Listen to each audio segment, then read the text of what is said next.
నిన్ననే మీరు చూశారు. ఏదైతే ప్రకాశం బ్యారేజ్ పైకి 3 పడవలు పంపించాడు.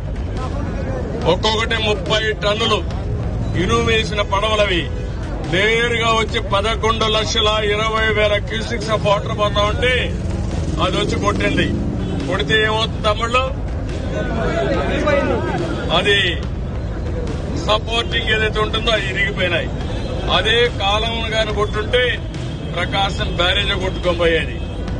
ఎవరిని చూస్తే వైఎస్ఆర్ కాంగ్రెస్ బొమ్మలు వేసుకుని ఆ గుర్తుని కలర్లు వేసుకుని వాళ్లే వచ్చి కొట్టే పరిస్థితికి వచ్చింది. అంటే వీళ్ళకు పడవలుంటే దాన్ని లంగరేసి కట్టేసుకోవాలా లేదా అని మిమ్మల్ని అడుగుతున్నా. అది తప్పవునా కాదా అని మిమ్మల్ని అడుగుతున్నా. వీళ్ళు ఏం చేయాలి తమ్ముళ్ళు? ఇప్పుడు బుడమేరులో గంటలు పెడతారు. ప్రకాశం బ్యారేజ్ పైన పడవలు పంపించి ఆ ప్రకాశం బ్యారేజ్ ని కూల్చేయాలని ప్రయత్నం చేస్తారు. ఏం చెప్పాలి నాకు